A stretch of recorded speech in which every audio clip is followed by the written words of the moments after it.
Sunday, well, today, Xbox had their game showcase. For a few of you that have watched through my videos, you might have noticed me mentioning Game Pass uh, a lot.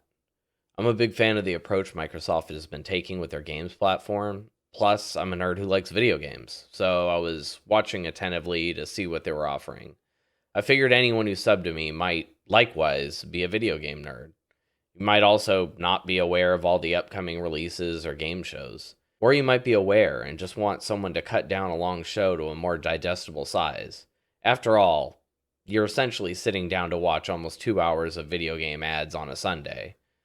That kind of proposition is only interesting to only the most devoted of fans. What can I say?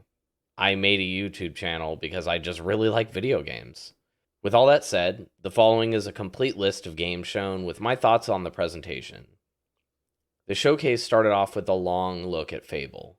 This trailer was more of a cinematic look at the game with in-engine footage. I know this game is still a ways away, so my hopes of seeing, a good gameplay chunk is a big ask. Playground Games did a good job of demonstrating they understand a proper tone for a Fable game. What they showed was brilliant, in my opinion. For those that never played the Fable games, they always had a very silly and very English sense of humor. That has clearly been preserved here, and I'll be there day one. Don't take my brevity for disinterest on this one. Actually, basically going forward. This game and the game that followed, especially, are interesting to me, but I'm staying reserved till I see more. This game is still a ways out, and it didn't get a release date. The next game they showed was a game called South of Midnight. I kind of messed up my recording for this one because I thought I was dropping frames, and it turns out it was just the claymation visual style. I also think there's PCs are not good at handling media. I watched this again on my TV and I was like, "Oh yeah, it doesn't look as choppy and juddery." This is the first reveal of the game, and the visual style is absolutely interesting and original. I do not know how this game will play or anything other than the art style and the setting. As such, it's hard to get truly excited about it, but once it gets closer to release, I will be intrigued to learn more about it. I did dig the idea of being somewhere in the deep south setting, hunting monsters with some kind of otherworldly powers with that kind of art style. We'll see. Also, the music, yeah, you sold me. No release date was set for this game, so there's plenty of time to flesh out where they plan on going with this. The next title was Star Wars Outlaws. This is yet another game that's more of a cinematic trailer than anything else. What is clear is that you're playing as a female smuggler. A female Han Solo as a protagonist set in a Star Wars universe? How absolutely exciting. Even with no gameplay, my imagination was running wild. Then the credits revealed it was made by Ubisoft. I have my concerns. They're going to have a gameplay showcase on Monday for this game at Mr. Poopysoft's conference, and I hope it proves to be fruitful for me, a person who's exhausted by Ubisoft's formula by now. This trailer was amazing, though, and Star Wars Outlaws as a premise has me very excited. Star Wars is filled with so many huge stories of a grand scale. I liked the first couple seasons of The Mandalorian because the stories were smaller and more personal, and this could be more of that. I'll pray for the best. Star Wars Outlaws is set to be launching in 2024. Next up was an indie game called 33 Immortals, a 33-player co-op roguelite. I like the art style from the jump, but a 33-player game like this is crazy to me. Comes out day one on Game Pass, and I'll be there. Super intriguing. It was given a date of 2024. Next up was Payday 3. I own Payday 2, but I've never actually fired it up. My friends and I have recently discussed giving it a try. Maybe I'll get more interested in Payday 3 once I try its predecessor. I do like the idea of heist games. As of now, this looked like how I imagine Payday playing. It releases September 21st. Persona 3 is being remade. My first venture into the Persona universe was actually Persona 5, and it ate almost 2 months of my life. I absolutely loved my time with it. So much so that I bought Persona 4 Golden and the original Persona 3 title on Steam. Now that the remake's coming, I likely will play this instead of the original. This is very exciting, and all the things that appealed to me from Persona 5 appear to be intact here. I'm definitely going to play it. Also, it's day one on Game Pass. This is a big get from Microsoft. It's definitely going to save my pocketbook, because I would have bought this. It will be released in early 2024. Next up is Avowed. This is the game I've been most eagerly looking forward to. I love Obsidian's writing. The magic and melee systems look like they would contribute to a really fun combat system. I only played about 10 hours from the first Pillars of Eternity game, and this game is set in the same universe. I have hoop dreams that I can find the time to play Pillars 2, because I own that too. Also, it's on Game Pass. But I don't know if I will realistically get to it before this game releases next year. The environments and enemies look like they're going to hit the right tone for me. Plus, I'm a Lord of the Rings kid who eats up borderline any fantasy setting. In regards to graphical fidelity, this game doesn't look quote unquote next gen, but if it has Obsidian's quality writing and RPG systems, then I think I'll fall in love with this game when it releases next year. Sea of Thieves announced a partnership with LucasArts. They have a Legend of Monkey Island expansion. I know this is a beloved adventure game, but alas, I've never played it. I've played Sea of Thieves though, and I honestly would have played a lot more if my friends were more interested. It's kind of dumb fun with like a family pirate setting. Getting a ship out on the water is a good time. It takes a surprising amount of coordination to set sail on some of the bigger ships. I plan on coming back to this game when my kids can more competently play it with me. I find the art style in this game to be silly, but also beautiful. The water in this game, I'm not messing around, is some of the best looking water I've ever seen in a video game. Long story short, added content to a live service game that needed an update for its fans. I might go back and check this out and the Pirates of the Caribbean content at some point, but we'll see. That's going to be a running thing for me. The Legend of Monkey Island content is set to release July 20th. Flight Simulator showed that it's expanding its content to include career simulations. They had search and rescue in the mountains, cargo transport, skydive aviation, and racing stuff. I can imagine simulation fans will love this content, and people who are more casual will likely enjoy this more than flying the red eye from Tucson to Salt Lake as a commercial pilot. I can't even drive in games, so flying is kind of out of the question for me. It looks cool, but it's just not my speed. There was a Dune tie-in as well at the end. That's pretty neat too. This is called Flight Simulator 2024, so you can imagine the release window. Hellblade 2 Senua's Saga. I bought the first release day one on PS4. I loved it. I've considered replaying it and making a video for this channel for those who are not as interested in playing it for themselves due to gameplay or maybe anxiety reasons. The first title was heavily based in puzzles and light combat. The gameplay and the story worked hand in hand. Many people in the public are eagerly awaiting to see combat to see if it's expanded and improved. This showcase did not do that. Likely, many will be disappointed in that. For me, I was more concerned about something else. The first game heavily focused on Senua's struggle with mental health. It was a very lonely experience. The sound design is one of the best examples in the gaming industry at large. The past showing of the game featured Senua fighting with a whole force of allies against a troll. I had fears that the mental health aspect had been relegated to the back burners. Because, I mean, just her working with other people, it sent a message to me that I don't know. This showing made that fear subside. If you haven't already, watch this trailer with some headphones on. The first game's audio was so good that my friend literally stopped playing as it made him so deeply uncomfortable. Although the game takes place in third person, as the player, you have to deal with the voices that are tormenting Senua, and the sensation is deeply unnerving. This game is one of my most anticipated titles. The window is again 2024. Like a Dragon, Infinite Wealth. I have not played a single Yakuza game. It's not because they don't interest me. It's because they do interest me.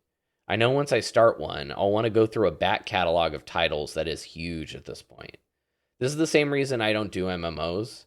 If I actually fell in love, that means I'm going to exclusively play that game for a long goddamn time. My oldest son walked in during this trailer and lost his mind. He wants me to play it at least. It wasn't given a release date at this point.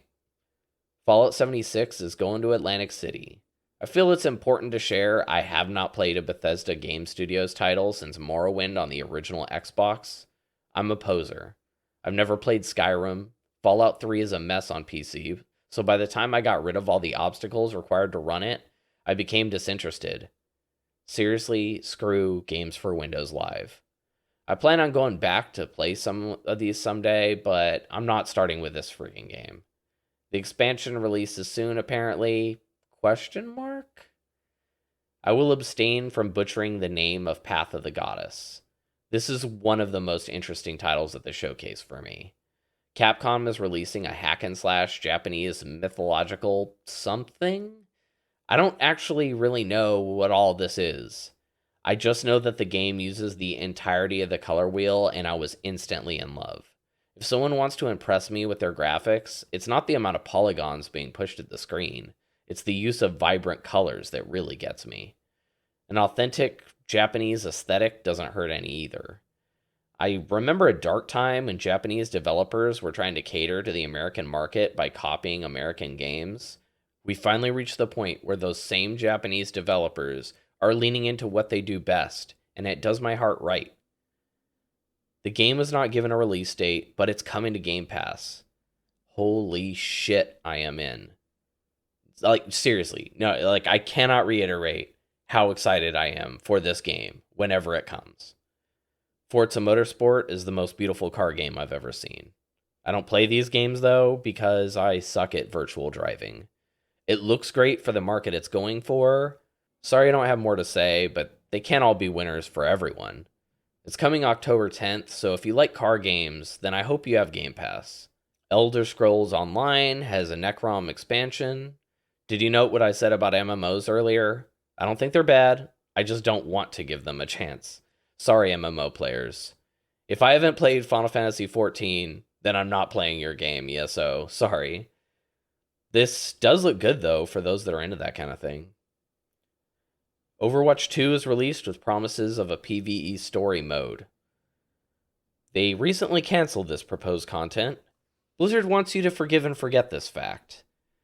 This was a roadmap for upcoming content.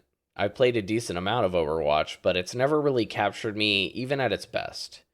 For those that are interested, there is a new game mode, some story missions, and those story missions are less involved than the original proposed concept, and a new hero. The new stuff launches October 10th. I will say Blizzard still knows how to cut a trailer. Persona 5 Tactica is a new tactics-based spin-off using the cast of Persona 5. I love Persona 5. I've enjoyed some tactics-based games, but they aren't my go-to genre. If it is a more compact title, I might check it out, but I'll likely save my time for the other two Atlas games shown in this showcase. No date on this one, but again, it's coming to Game Pass. Dope. Don't Nod are making a climbing game with a low poly, highly pastel art style called Justant. I'm guessing in that pronunciation. It looks like someone played Tomb Raider or Uncharted and asked, what if this climbing still used your brain? I dig the art style, but that may be a theme here for me.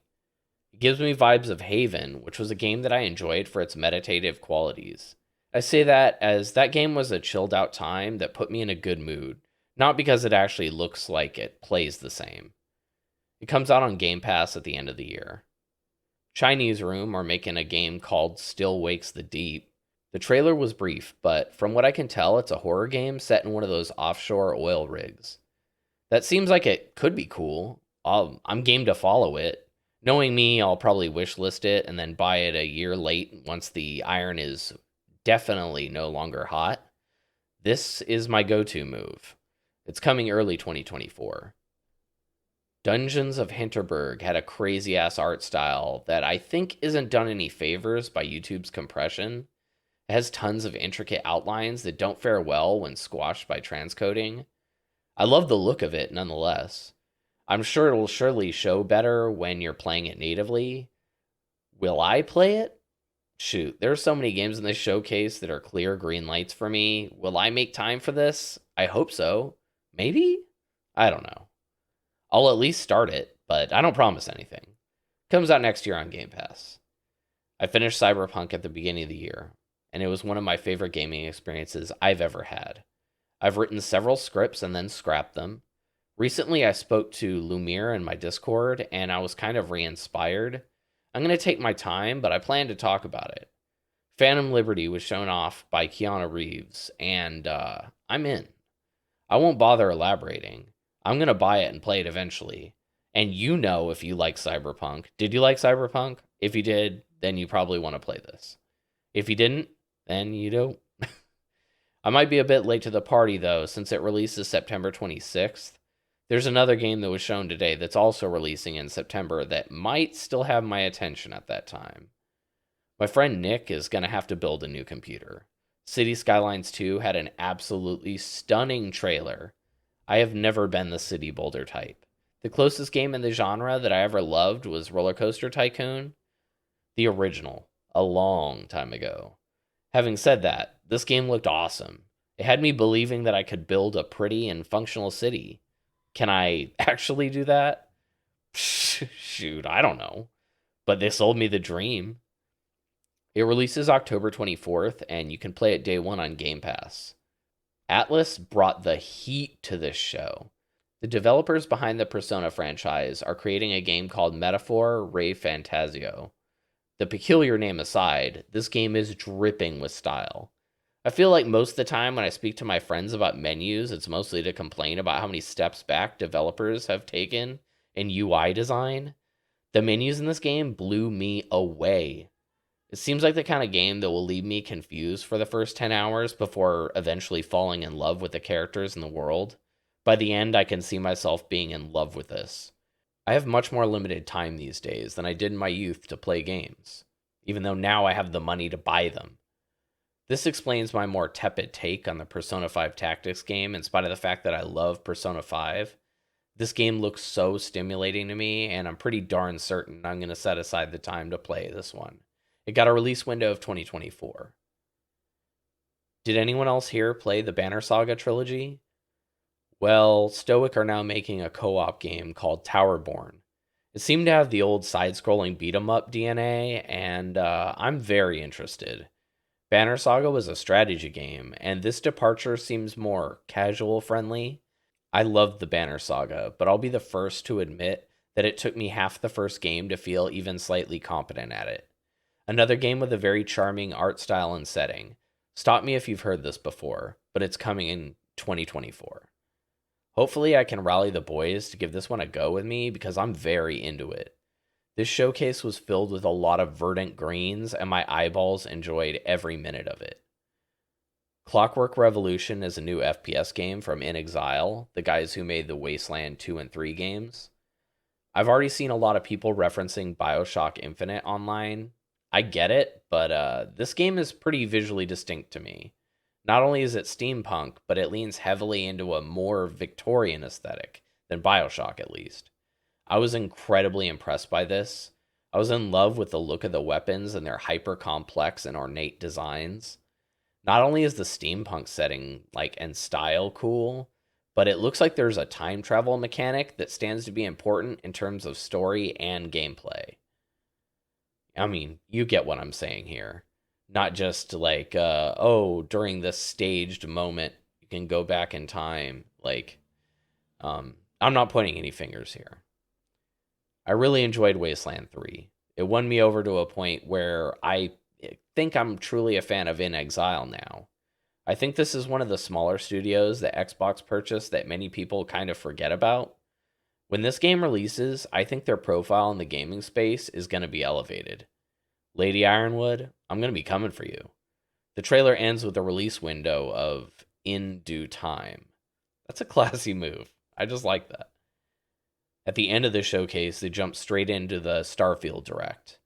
Holy shit, this was so dense with content. I believe this showing of Starfield has set a new standard with how to show off a game. If you want me to pay $70 for a new release, then sell me on it. Boy, howdy, did this do it for me. Granted, I'm going to play it on Game Pass. I said earlier that the only Bethesda Game Studios game I've played was Morrowind. This game has been hyped forever, and I was interested in it. Well, sort of interested. Well, I was planning on giving it a go, but I wasn't hyped by any measure. I am now eagerly awaiting this title. I am fearing for my personal gaming time. It's gonna get wild, If you're like me and you think this game looks alright, but Bethesda games have never seemed like your cup of tea, then set aside some time and watch this direct for yourself. I am an explorer at heart. They touch upon exploring a planet, then exploring a solar system, then exploring a galaxy. So much content here. This might be a transformative game for the future of gaming. If this lives up anywhere close to the scale that was shown, it's going to be massive. I'm going to be scanning all the flora and fauna of every planet I visit.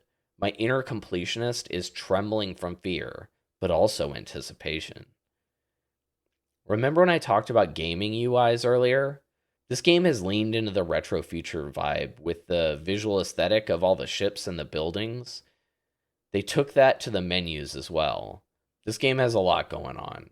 The combat looks so much more interesting than in prior Bethesda titles to me. Do you like base building? They got you covered. Want to customize your ship? They talk about it. Is having tons of options in the character creator important to you? The amount of options shown are insane. I can't speak for anyone else, but I do not recall ever playing a game with an option to tweak my character's teeth. I've always found Bethesda's games visually unappealing. The characters still have a bit of wonk to them, but god damn, these environments are so diverse and beautiful. This is a space game. Bethesda showed a space dogfight that ended with a quick flyby pillage of the wreckage. That's awesome. Can't wait for that. Wait, you can board an enemy vessel and then hijack it? God damn, this hit all the notes for me. I cannot overstate how impressive this showing was for me. I will reiterate here, if you are a person who is vaguely interested in this game, or you think you could be, you should watch this direct on Starfield. I won't go over the fine details, but this definitely sold me on Starfield. Oh, also the direct featured a woman named Jamie Mallory who spoke about building unique ship designs based on creatures and mechs. The platypus ship cracked me up. Then she later spoke about playing like a true pirate. After commandeering enemy ships, she steals all of their sandwiches and then stores them in a hold specifically designed to hold said sandwiches. I love this woman. I was terribly amused by her, and it also depressed me how limited my imagination is when I play games. The game releases September 6th. So, as a whole, this showcase was made for me. There were a few games that looked good, but weren't really my style. I can imagine some of the games that really intrigued me might not interest some of you. That's fine too. My buddy Johnny wants Gears desperately. He doesn't like RPGs, be they Western or Japanese. As such, this showing didn't appeal as much to him as it did to me. One thing is for sure, 2024 is going to be a stacked year for video games. 2023 is looking like the year of Starfield to me. If you don't have Game Pass, depending on your views of the games discussed here, you might want to look into it soon because there is a deluge of games on its way soon. Capcom, keep me posted on Path of the Goddess. That game looks like absolute fire. A quick note before saying goodbye. I finally got my PC back on its feet. My footage is safe. I will start making, some of the bigger and more typical Shepherd Games videos soon, but I'm going to take my time on them. I'm playing a few other games that I might want to discuss more in brief. If I get those out before my long-form videos are done, you could choose to watch them or ignore them. The longer and more in-depth videos not only take a lot of time, but I want to take more pride in making them. Cyberpunk will come out, but not until it's good and ready. Thanks for stopping by. Did you watch this showcase? Do any of these titles interest you? Want to just say hey? Comment. Tell me what's poppin'. Thanks for stopping by.